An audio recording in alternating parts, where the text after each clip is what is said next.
It's finals week on MasterChef, and the battle for the title is almost over. Tonight, the last four standing face their most daunting challenge yet. Cheers. Cheers. Chef's table. Can't mess this one up. Hands need to move quick. Yes, chef. Boom, boom, boom. I feel like anxiety is a good thing in a kitchen, isn't it? I could eat 10 of those and I would never get bored of it.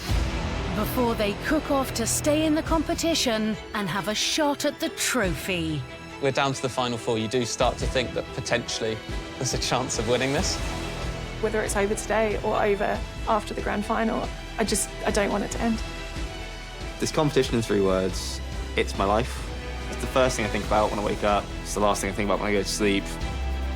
Every cook that I've done so far comes down to this moment. I am ready to fight for my place in the top 3. Let's go. Grace, they have fought tooth and nail. But what's coming next? It's a game changer. If they want a seat at that final table, they need to conjure up some culinary magic.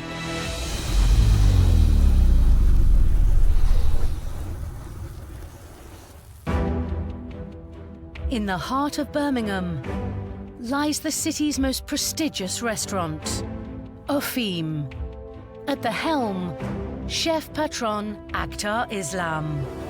I'm a Brummie born and bred. Food was always massively important at home. You know, my mum, it's one of her greatest passions. And my father, because he was a restaurateur as well. By the time I was 9, 10, I was actually cooking.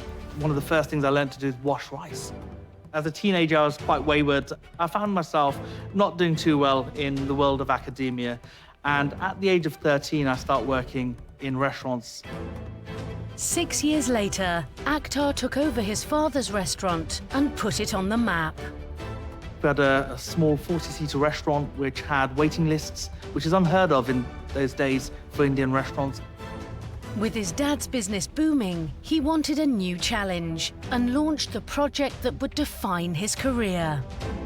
What we do with the food at Ofim, it's about delving into the rich culinary history of the Indian subcontinent. I'm able to celebrate the differences between southern cuisine from the tips of like the Tamil Nadu, you know, going on to Sri Lanka, to the food of the Himalayas. In our first year, we got our first star.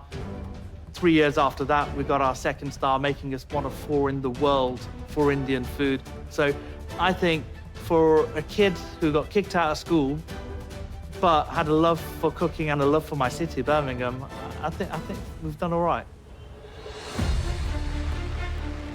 The cooking here, it's intense. You know, you don't get 2 stars for taking it easy. Fingers crossed, they bring their A game and they smash it out. Good morning. Today, you get the unenviable task of cooking for 6 of our nation's best chefs, who also happen to be very good friends of mine. Between them, they've got 7 Michelin stars. There's a lot to do, so let's go on into the kitchen and have some fun. It was only a few weeks ago when our amateur cooks walked through the MasterChef door, and now they've just walked through the door of a 2-star.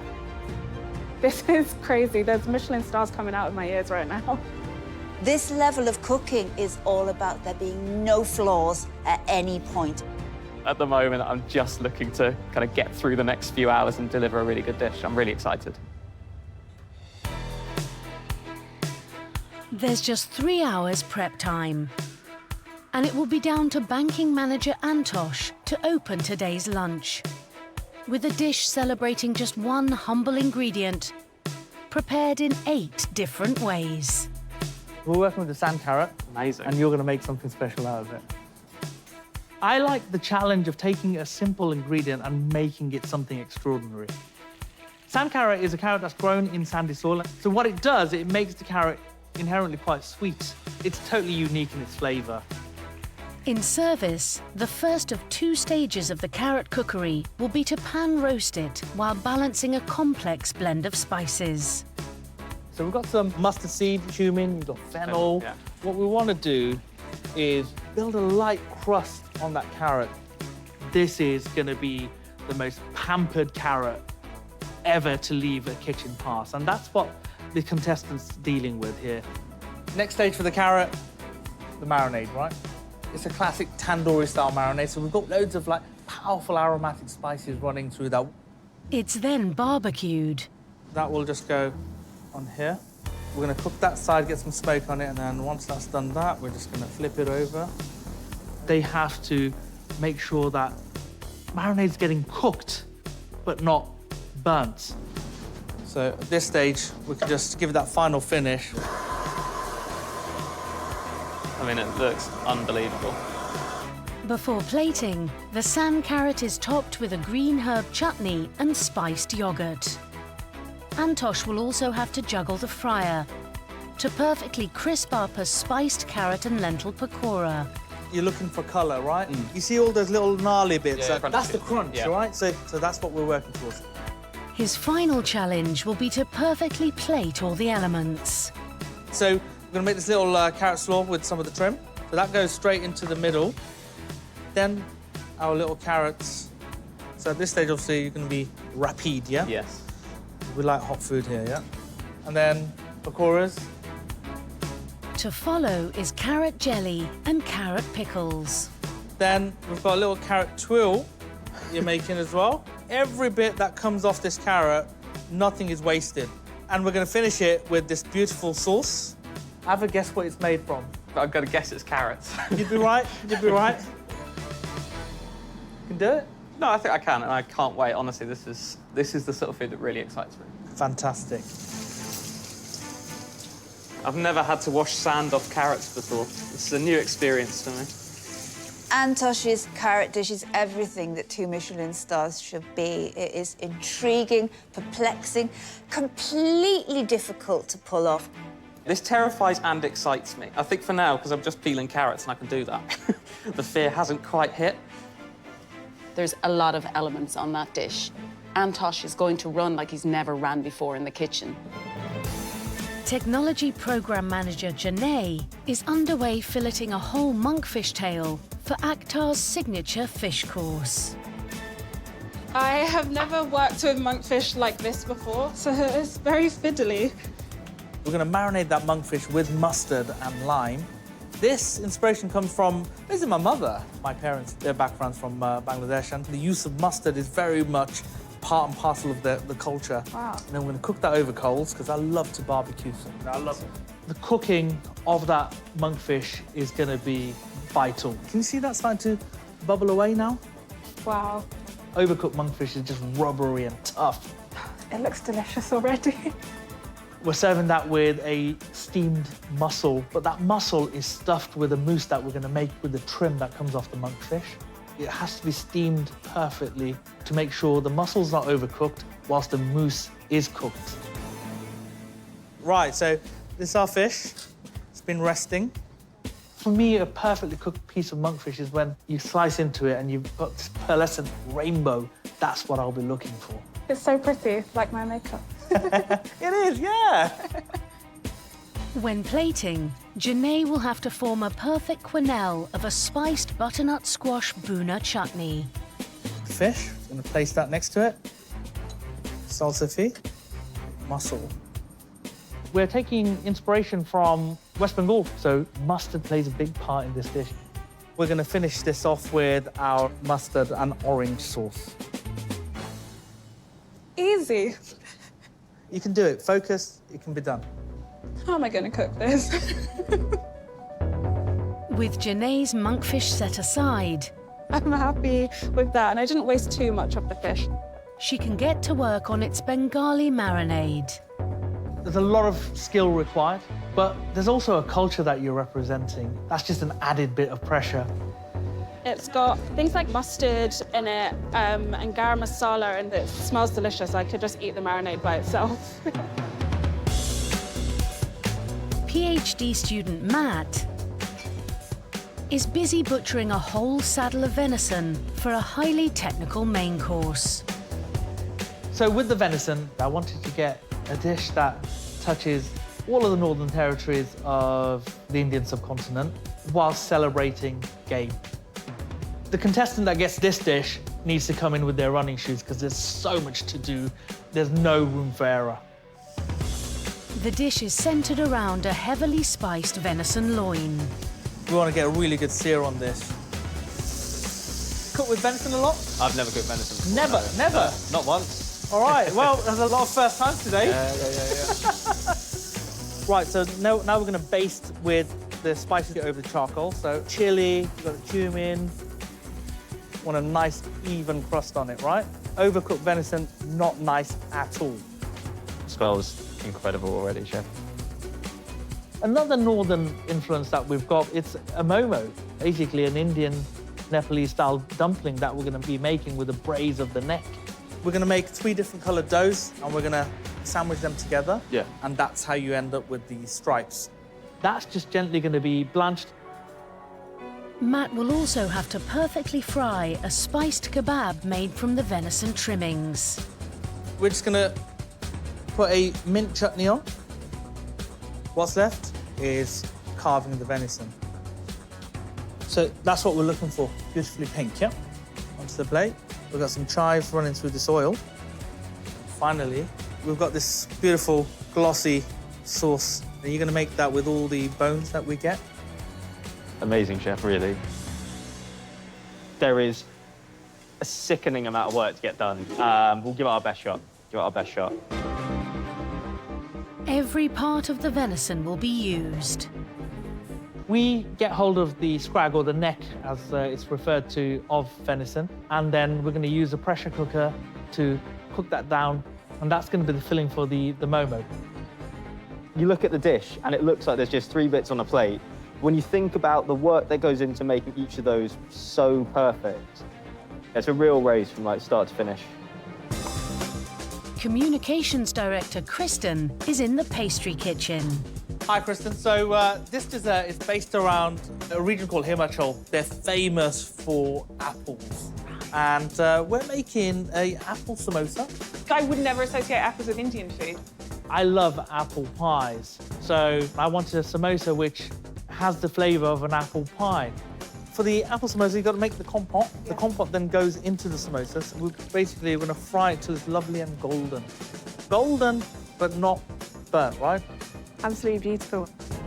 The samosa is placed on more of its spiced apple filling and served with several technically demanding garnishes, starting with a rocher of burnt butter ice cream. What's your rocher skills like? Never done one. You're going to be doing a few today. When it comes to plating this dish, they're going to have to move. If you don't, you're going to end up with a puddle of ice cream and a cold samosa. The final element will be Kristen's biggest challenge. So this is a white chocolate twill, and you're going to have to make one of these for every portion. They look very fancy. The twill is quite technical. There's going to be a lot of work involved. This is a sorrel powder, and it's very, very, very fragile, so they've got to be careful how they work with that. So let's get the herbs. Oh, they're gorgeous. And then finally, we'll do a little sorrel granita, which is done at the table. I hope I can do this justice, because dessert's not, you know, my natural comfort zone. Kristen is working on the dish's most time-sensitive element. A burnt butter ice cream. If she doesn't get it on time, it won't set. If she doesn't get that burnt butter taste, it's not going to taste correct. The clue's in the name. I'm going to burn some butter, basically, to give that depth of flavour in the ice cream itself. Pastry is one of those disciplines where you've got to follow the recipe to the T. If you don't do that, you're going down.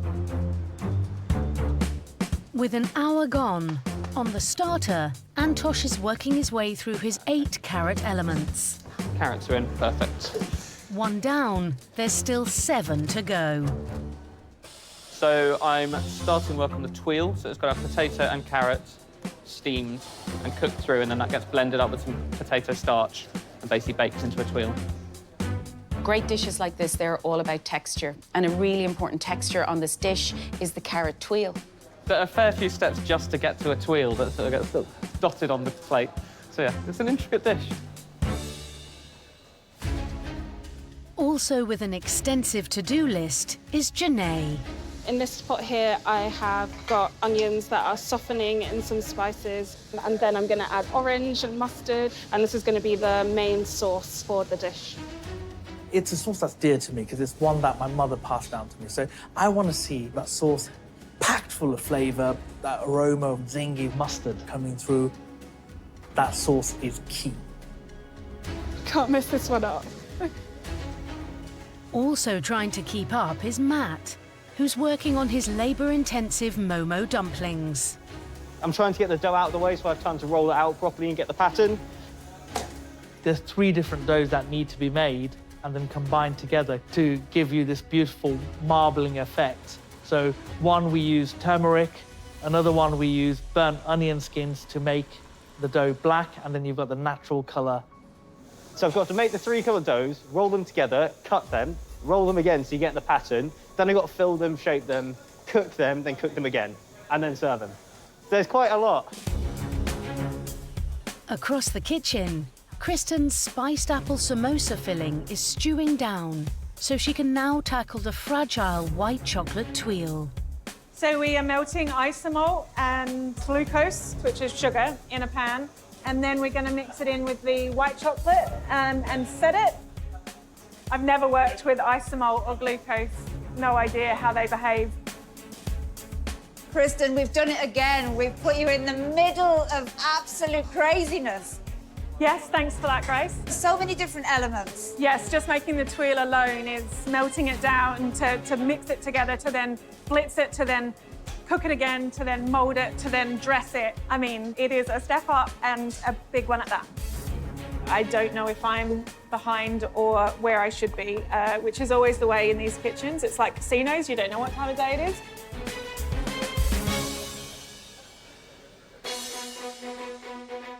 With half the prep time gone, Antosh is running well behind, still working on his carrot tuiles. Careful, you're putting a dried element into a wet bowl. Yeah, Right. that's silly. You have to stay focused because he's got so much to do. He's got multiple chutneys to make and an oil, so you can't afford to take his foot off the gas. Next on his to-do list is the carrot sauce. A good sauce connects all the components. Every part of the dish has a lot of ingredients, so every time I go back to the recipe, I'm like, oh, there's another thing. This sauce has to be lovely and rich while still being fresh. Also trying to keep up with 2-star level cooking is Janae. I am now using a RoboCook, which sounds like some sort of sci-fi device, but really is just a fancy blender to make the monkfish mousse that's going to go inside the mussels. Each element has about 10 other elements that make that one element. So there's so much to do. Janae's done a really good job with that mousse, but now she's got to fill the mussels. So she's got to crack on. On the meat main, Matt's 3 Momo doughs are resting. Yes, that's really good. It's bouncing back. The colour's lovely and vibrant. But his prep is nowhere near complete, I mean, that smells so good. as he's still got to make the filling. Like, it's a lot to get through, but I quite like when you've got a lot to do, because there's no time to think. You just get your head down, do one thing, do one thing, do one thing, do one thing. Easy. Kristen's isomalt mix has been a success, and the tuiles are ready for baking. But the technical challenges keep coming. We're just going to give the first freeze to the apple granita. So this is the apple and sorrel juice in here, and then we're going to add the liquid nitrogen that will freeze it solid. So they've got to make sure that the granita is lovely and fine rather than having big clumps, because I don't want a huge sorrel ice cube. Feel like a mad chef right now. Right, what do you think? Looks pretty good to me. Oh, fantastic. Don't relax, I all will right? not. I don't relax ever. You're not in a good place Anxiety until is it's really served, hard. right? Yeah. Yep. Feel like anxiety is a good thing in a kitchen, isn't it? Right, guys, it's 45 minutes till the first course is due at the pass, so knuckle down, make sure every second counts. Yes, chef. Yes, chef. With service looming, the guests are arriving. And between them, they hold 8 Michelin stars. My expectations for today are just off the charts. Akhtar's cooking is just, some of the best cooking in the UK. A lot of these flavours I've had growing up from a Punjabi heritage. So I think these 4 contestants are going to have a great time learning about spices and the balance of beautiful different ingredients. Akhtar's food is very elegant, very detailed. There's a lot of elements going on there, so they need to make sure everything is perfect in terms of timing so they can all be delivered together in harmony. Cheers. Cheers. Cheers. Cheers. Cheers. Back in the kitchen, all 4 finalists are motoring to finish their prep. It's the last half an hour before we go into service, and this is the bit where you really need to find that inner strength, that last bit, that final push. I think to count the number of elements would be a childish game at the moment. There's so many, but there is yet more to be done. I've never stuffed mussels. I didn't even know you could stuff mussels. It's so delicate and so fiddly.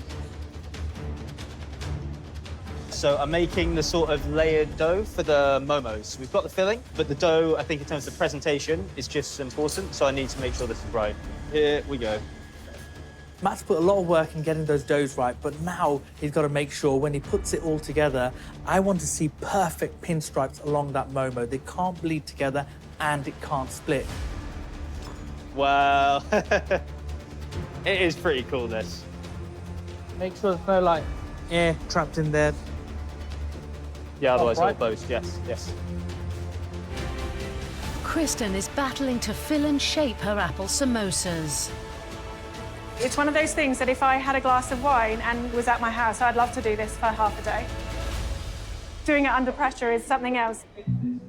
But with moments until the first dish is served, there's a problem with her white chocolate tuiles. I think I maybe need to have done a couple of them thicker. Kristen's working on the twirls. Now, she's having some difficulties. She's tried it, wasn't right, she's got rid of it. All right, I'm going to have to redo loads of these, aren't I? So she's having a second attempt.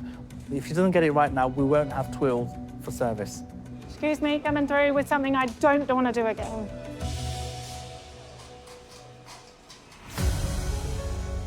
Right, Antosh?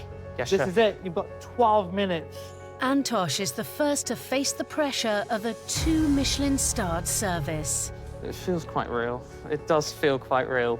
Let's start roasting the carrots, yeah? Yes, chef. Just one ingredient, which is the carrot, but it's been made with the different spices, textures. That's what you're looking for, yeah? That is the one. This is probably a very technical dish that requires a huge amount of skill and balance. Good, give it a quick flip. Are you happy with that? I'm happy with those, yeah. This is really fun. This whole dish I've absolutely loved so far. Let's drop the pakora in. Hands need to move quick. Yes, chef. Boom, boom, boom. Time's critical Yes, now, chef. yeah? So just get them nice and golden, yeah? Yeah. I think there's so many elements in here and different textures. That's what I'm really looking forward to. Drop it. But he now needs to get them plated. The food's getting cold now, yeah? So you got to move quickly, yeah? The preciseness of dressing that dish to get it absolutely perfect, to bring them all together, to make a plate of food work, it's going to take real skill. Keep them tight. Keep Yes, it tight, yeah? Remember who you're cooking for, yeah? Yes, chef. I'm going to go on with the twirl. Can you go on with the jelly? Keep the speed up, chef. Yes, Yeah, chef. keep the speed up. It's the final bit. Come on, chef. Come Yes, on, chef. come on. Quick, quick, quick, quick. All right, we're all good on the herbs. We're all good? Yes, cool. chef. Right, let's get some sauce. Let's get this out. Service, please. Thank you. I think you did an incredible job. Thank you. Well done, mate. Cheers. I really hope they enjoy the dish half as much as I've enjoyed the day cooking the dish. You go in and you first of all get that little tuile and the carrot, which is cooked perfectly. Then you go further down and that slaw has just got a lovely acidity. And then it's all mopped up by this wonderful sauce. There's just so many layers of flavour and textures and just that right amount of spice that it comes through as an Indian dish. It's a Moorish dish. I could eat 10 of those and I would never get bored of it. And if this has been cooked by an amateur, we all need to watch out. Oh, my goodness.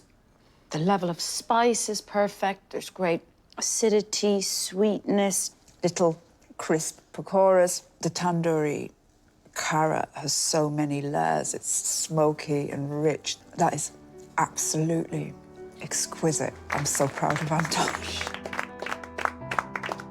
Antosh, that was absolutely fantastic. It will be an experience you'll remember for the rest of your life. You should be so pleased. Thank you very much. Thank you. I feel on top of the world to be cooking at this level now, and also to still be loving it and learning so much. Yeah, it's been some of the most fun I've ever had. Up next to serve is Janae. There's no time for slow me today. I've got a motor. Remember that char, we're going for that blistering, little bit of colour. You want to be able to cook this monkfish so it stays nice and moist, really. You want to have a nice colour through it, nice pearlescent. Are you happy to take that off now? I'm happy, it's ready to go. Cool. There's a lovely range of vegetable cookery happening on this dish. You've got the squash boona, the salsa, and then there's that Bengali mustard sauce, which sounds fantastic. I have 1, 2, 3, 4, 5, 6 different pans that I need to keep an eye on the temperature for, so I am staying focused. The glazed mussel with the stuffed monfish mousse, I'm expecting to be nice and light. Quick, hands need to move quick, chef. I'm really happy with these mussels. I think you've cooked them beautifully. Fish has been rested. This is the big reveal. Now that's what I'm looking for. Beautiful pearlescent, lots of juice still in the fish, yeah? So the first thing we're going to go on with is the squash boona. Hand-eye coordination is not my strong point. Like a pro, yeah? On the plate, just here. Grab the fish. No, the fish needs to go close in, yeah? They've not had a fallout, they're friends, yeah? This is definitely the most beautiful plate I have ever seen, let alone plated up. Energy, yes? Energy. I think you're doing a really good job, but... Speed. Speed up, yeah. Hands need to move like lightning. Yes, sure. Final bits, puree and sauce, yeah? It's good to go. Service, please. That was incredible. Thank you so much. It was incredible. It's all right in the end. We got there in the end. Look at that. I really wanted to get it right. I know I was a little bit slow, but it's because I want the plate to be perfect. I want to do Chef proud, and I think I did today. I enjoyed it. Monkfish is cooked very nice. For me, the best part was the char on that monkfish, that sort of barbecue flavour, so it's got almost a crust around it. I love the mussel stuff with the mousse, nice and juicy. The Bengali mustard sauce was incredible. It's a taste sensation, that's how I see it. It's a beautiful plate of food. I just am gobsmacked at how far Janae has come. She has to be incredibly proud of what she's achieved.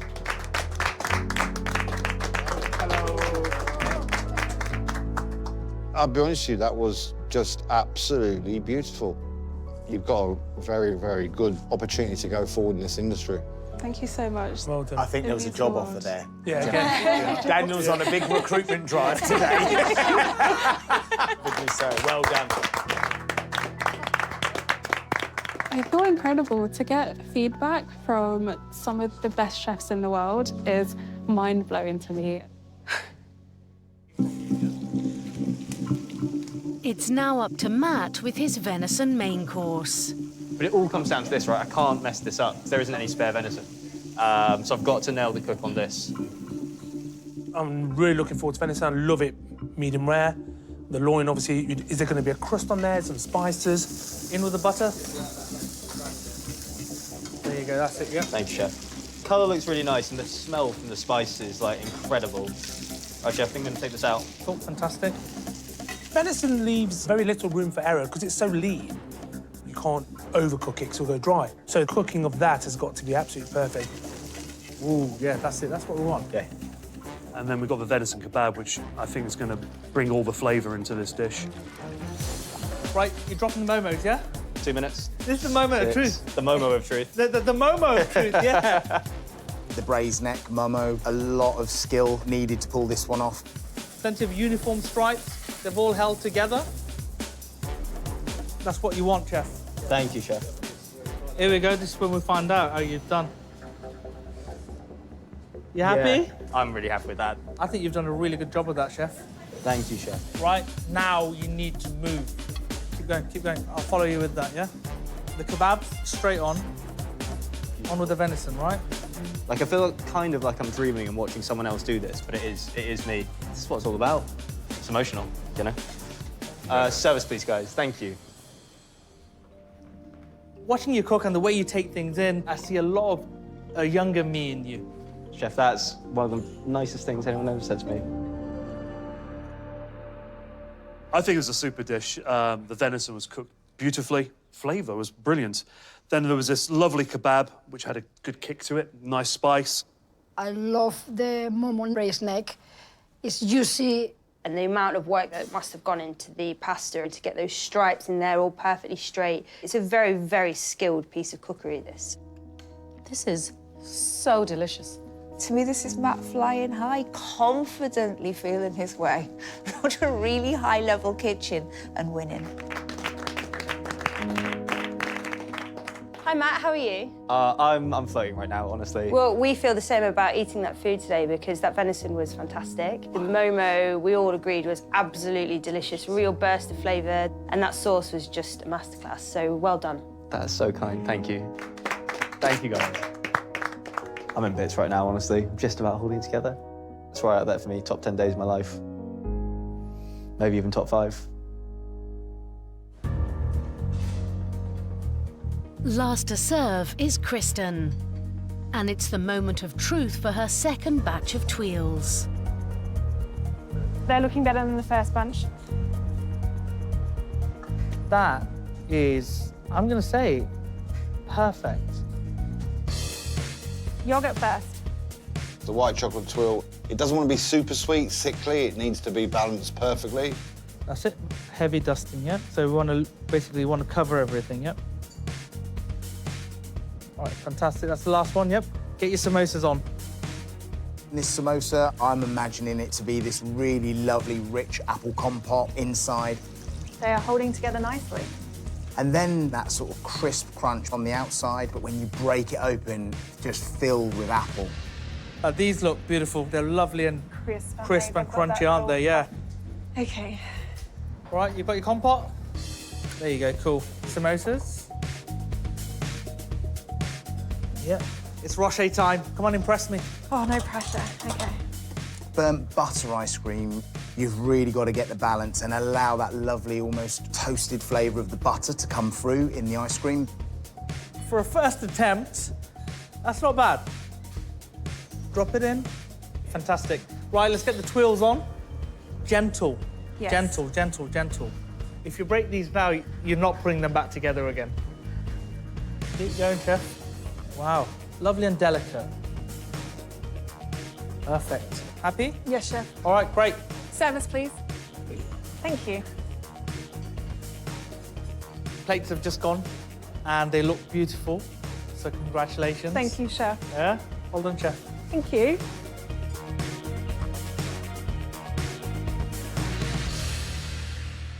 You've got the soft apple compote and then the slightly chewy edge of the samosa, then that really shatteringly crisp tuile. And it all just works so, so well together. For me, the finishing touch of it was that sorrel. The frozen bits just left a really nice palate cleanser at the end of it. And after all them lovely spices we've had throughout the meal, I think this is what I was hoping to get, something super clean, super light. It's like an adventure. I thought this was just totally outstanding. I absolutely loved it. I really like it. The apple is just exploding on so many different levels. The burnt butter ice cream is really, really gorgeous. Kristen has done an excellent job.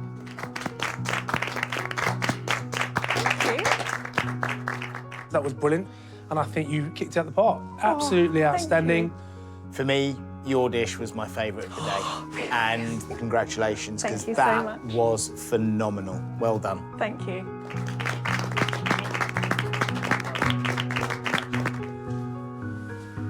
I feel amazing. Honestly, like, what a day. Right, I think you've earned this. Oh, thank you, chef. Thank you. Cheers. I'll be honest, I was dumbfounded. These 4 amateurs have just come in this morning, and this is what they've delivered. It's an absolute miracle. I can't believe I just cooked in a 2 Michelin-star restaurant with Akhtar Islam. This is one of the best days of my life. I would imagine today's challenge could be life-changing for some of them. It's just breathtaking. Today's like bucket list stuff. I feel like I've kind of caught the bug of working in a kitchen like this. I kind of want a bit more, you know? For me, this competition is at an excruciating point. They all want it so desperately, but we need 3 finalists. I'm not far from the end now, and I've got to be on the top of my game to stay in the competition and have a chance of winning it. One of us will have to leave, which is going to be really hard, but I really want to stay, so I'm going to give it everything.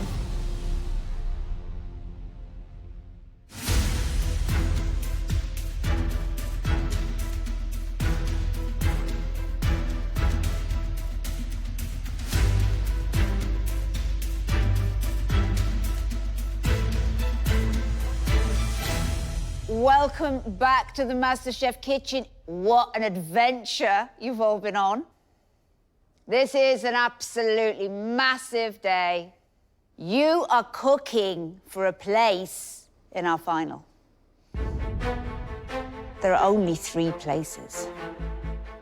That means at the end of this, one of you will be going home. Today, we would like you to cook a classic dish, but with a twist. You're going to stamp your personality on it. You have 1 hour, 45 minutes. Start cooking. A classic dish is classic for a reason. It's reliable, it is satisfying, it is comforting. I think this dish tastes delicious, so as long as I can get it up in the way I want to, I'm really confident. They need to put their own stamp on this dish. It can't be so wild that it actually spoils the heart and soul of what it is. But if they play it too safe, they will fly under the radar. I mean, this might be the last time I cook, so I want to make the most of it, that's for sure. Kristen came into this competition like a thunderbolt. She is wonderful with flavors, she's wonderful with textures, and she is flying high. So my dish is a take on a classic lobster roll mixed with the flavors of buffalo chicken. Ooh, what's inspired the dish? My husband's American, and so many of our friends are from America, and we go to visit the Northeast quite regularly. Lobster roll is definitely my order, but there's always buffalo chicken wings for the table, so I always find lobster roll is a little bit like, come on, is that all we can do with the lobster? I mean, a classic lobster roll would be a brioche bun with poached lobster that's been mixed in mayonnaise, so like a super bougie sandwich, basically. So what I'm doing today is reinventing the brioche bun as a Johnny cake, which is like a fried bread, and then taking that lobster, but bringing the fermented chili aspect of the buffalo wings with a spicy chili bisque. Kristen has taken her lobster tails out of the shell. She's going to baste them in this lovely fermented chili spicy butter, and then she's going to grill them. We don't want raw lobster, and we certainly don't want dry, chewy lobster. She needs to get her bisque on, so that's the lobster heads and the lobster shells. They need to be caramelized off really well. Add her alcohol, burn that off, and then add her stock in on top. So that's a huge amount of work, but she's also going to be making the Johnny cake. So I'm making this like we did in Antigua, where there we stuffed it with curry goat, and here I'm going to stuff it with lobster. I think it's a great idea. And then finally, as the wing, I have the lobster claw, which will be deep fried, and that'll come with chili butter. I just really hope that these big flavors don't clash with the delicate sweet lobster.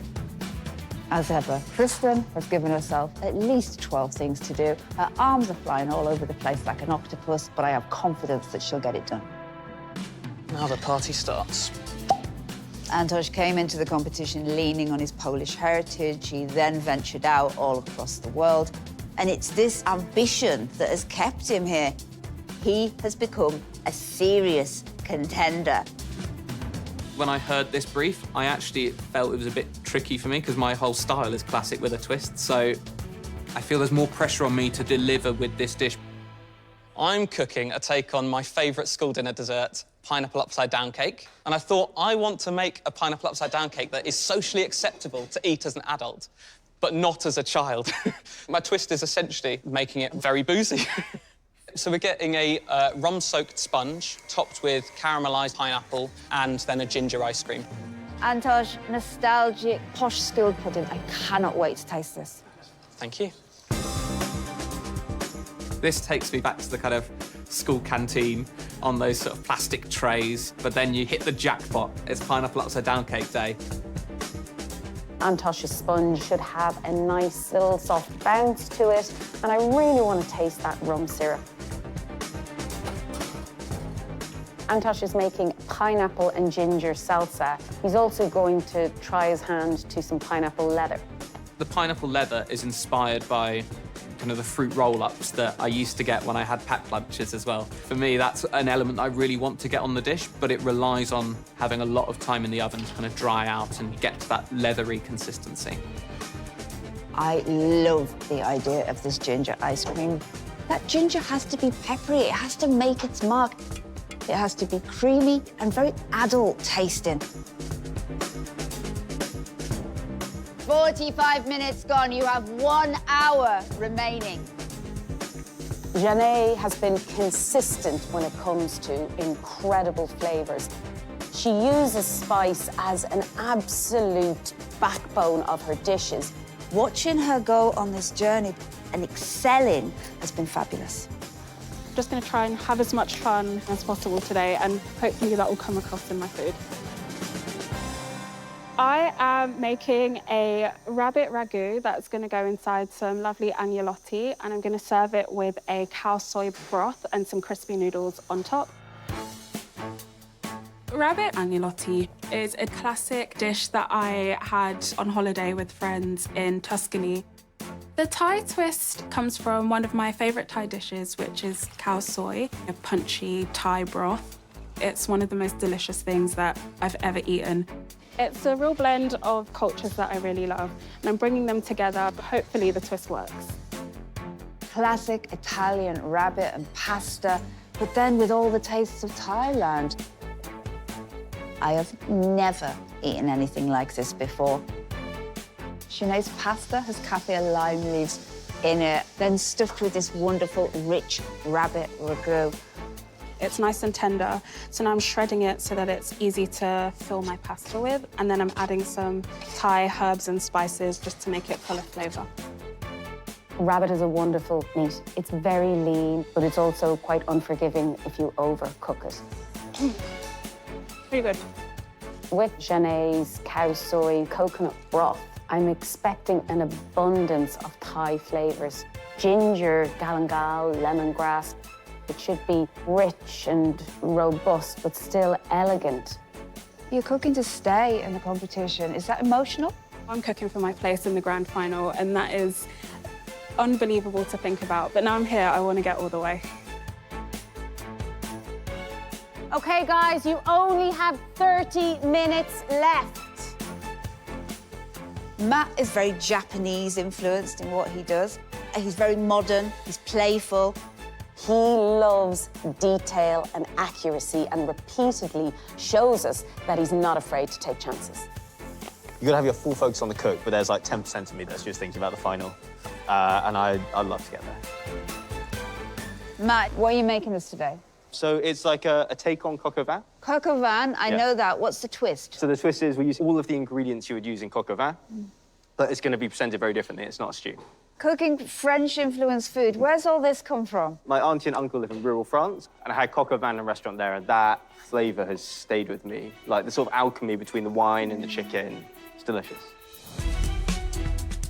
Coq au vin traditionally is a chicken stew made with red wine, onion, and mushrooms. He's deconstructed it, and now he has taken the entire chicken and it's cut down into so many different parts. He's poaching the breast and he's comfy in the wing. He's barbecuing the thigh. Chicken and smoke is one of the nicest combos in the entire world. He's taking the liver, he's making it into parfait. Oh my God. I might turn this Chicken down a livers little will bit. do that to you sometimes. Yeah. I'm really looking forward to trying Matt's twist on what a coq au vin sauce should be. Coq au vin is normally red wine, but this time I'm using vin jaune. It's got this really sort of sherry-like, nutty aroma, which I think plays really well with the chicken. The worry with this dish is when we deconstruct things, sometimes it pays off, or sometimes you just end up with something that wasn't as good as the original. That's 10 minutes left, everybody. No one's more surprised than me.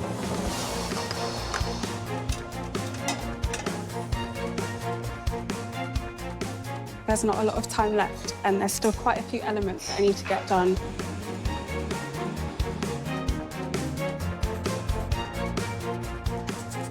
Yeah, feeling the time pressure a little bit. The chicken's looking good, the sauce is tasting great. I've got almost everything cooked the way I wanted it to be cooked. So I'm happy about that. Oh, this has not even worked. Okay, guys, 3 minutes left. The ice cream's looking good.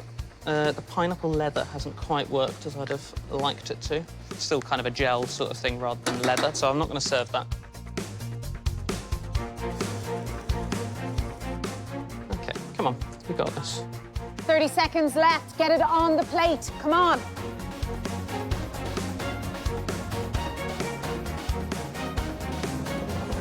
Okay, guys, time's up. Step away from your benches. Kristen, come on up. Kristen's classic with a twist is lobster roll fused with buffalo wings. She's made grilled lobster tail glazed in fermented chili butter with tarragon emulsion, pickled celery gel, braised celery, and a lobster bisque. Served with a lobster knuckle johnny cake, topped with pickled celery root and tarragon dust, and a deep-fried lobster claw with blue cheese. Your lobster tail's beautifully cooked. It's still juicy and moist. It's got the classic feeling of a lobster roll, but the addition of that bisque is just outstanding. The layers of flavour, the complexity, and it's so well balanced. And I love the play of the buffalo wing lobster claw. I just think you really excelled yourself here. I think it's really wonderful. Thank you. What I love the most is the johnny cakes stuffed with lobster. Really outstanding. The brief was to take a classic dish and to put your spin on it, and you certainly did that. Well done. Thanks. Love it. Thank you. Amazing. They really like the dish. So I'm feeling relieved and very happy. Janae has made Italian rabbit agnolotti with a Thai twist. Lime leaf pasta filled with rabbit ragu, topped with crispy spaghetti, served with a coconut, ginger and galangal cow soy broth.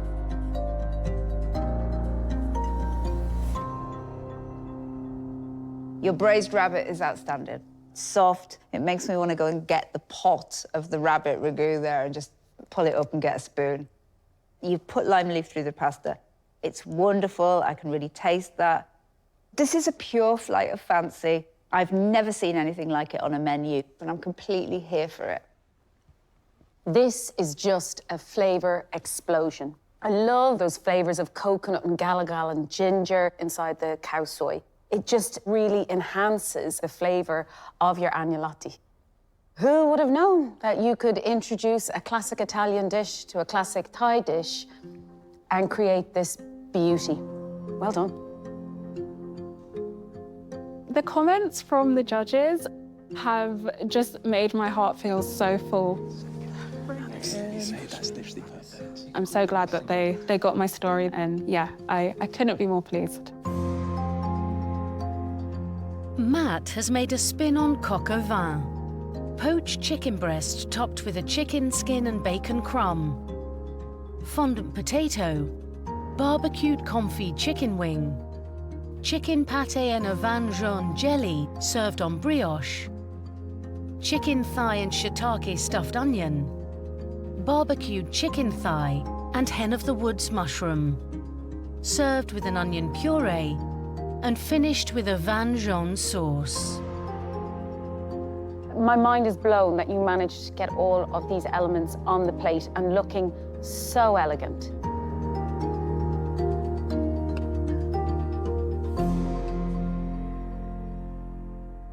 I think your chicken is beautifully cooked. I'm really enjoying the crumb on top. an extra element where I just don't know where you got the time. The hen of the woods mushrooms are deceivingly difficult to cook, and you've cooked it excellently. Your fondant is creamy and buttery and lovely. Undeniably, you've taken a classic coq au vin and you've put a matte twist on it. It's a stunning plate of food. Your barbecue chicken has got some great flavour. Liver patty is not my favourite thing, but I really, really enjoyed that. I think you've got it nicely smooth, nicely seasoned. Your Vengeance sauce is just incredible. It's so rich and meaty and boozy and multi-layered. I'm getting elements of coq au vin, but I love the fact that you've refined it and made it very, very modern. Never stop being you, Matt. Thanks, Grace.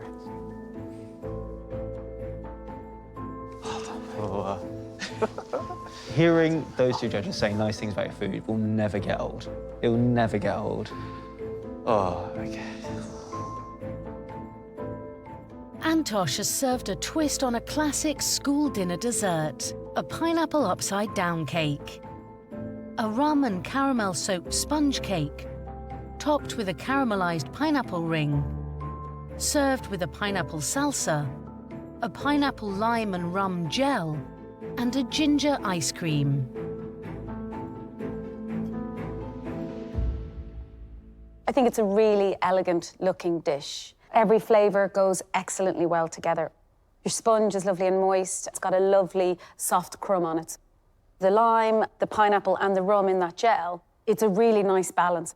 I was really looking forward to getting to try the pineapple leather. It's a shame it didn't make it on the plate. But as far as a twist on a classic, I think you've really done an excellent job here. I like your pineapple salsa. The pineapple ring, I think you've got a gorgeous, soft caramelization on it. I wish that there was more ginger in the ice cream. The ice cream is very subtle. I think you could have even got more rum into the sponge. I think it looks great, but I do think that there could have been some bigger flavors here. I'm feeling kind of a mix of emotions. I'm really proud of the journey I've been on, but also the resilience I showed today, because I dealt with a lot of things that didn't go quite right, but I hope it's enough. I mean, what a cook-off today. I think all 4 dishes wouldn't look out of place in a fine dining restaurant. This is what makes it so extra hard. It's absolutely awful to send one home. Finals week has been incredible, and I'm so glad that I could do it with you three. I really don't know how the judges are gonna make a choice. It was 4 amazing dishes. Like, it's impossible. What Kristen cooked today was a spin on the lobster roll, but there was a real sense of invention, there was ingenuity. I thought the Johnny cake was superb with that incredible bisque. Oh, I could eat that all day long. My heart bursts with pride for what Janae achieved in that round. It was an absolute masterclass in taking a comforting dish and elevating it to be an absolute show-stopping, memorable dish. My goodness, Matt took on so much work today, and he showed incredible skill. He had the barbecue going, he was poaching things, breadcrumbing things. He's cooking like a chef, bags of technique. It's really, really good. There is no way that at the beginning of the competition, Antosh could have cooked like the way he cooked today. He is a reflection of every lesson that he's learned on his journey in MasterChef. I think Antosh could have gone bigger with some of those flavors. However, that was really impressive, what he did today. This is the hardest decision that we have to make. I feel absolutely heartbroken. I would absolutely love to make my family proud and get through to the final. I know now that food is my passion and I want to make it my life, and I really hope that I've done enough to get into the top 3. To be able to cook for a chance to win the MasterChef trophy, that would be the thrill of a lifetime. I will be, ready and raring to go. Right now, I can still be so proud of myself for getting this far, but there's one more cook and I want to be there.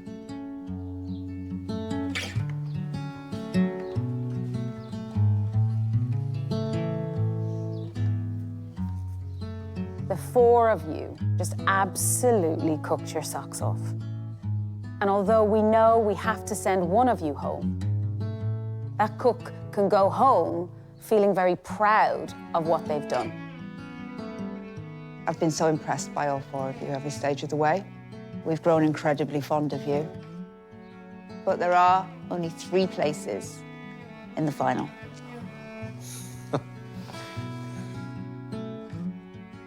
The contestant leaving us is...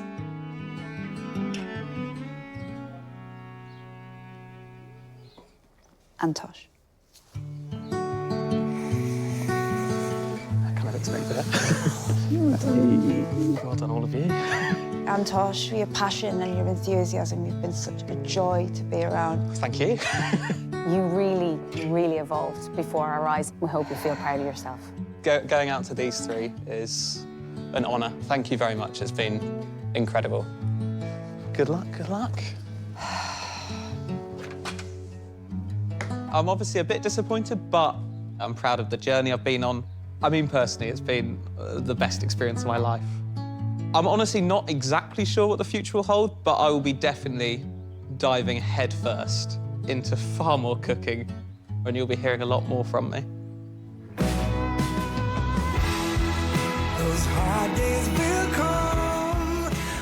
Kristen, Janae, Matt, congratulations. You're through to the grand final.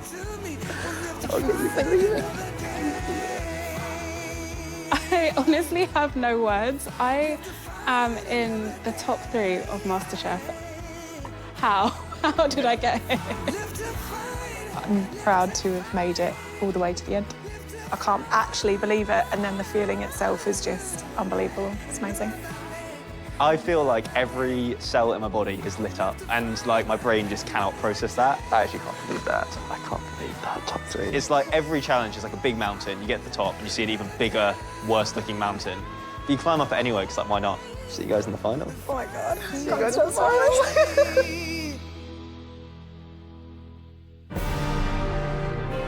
Next time, it's the MasterChef final.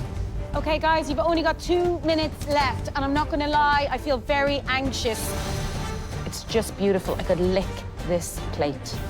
I love it. I love it.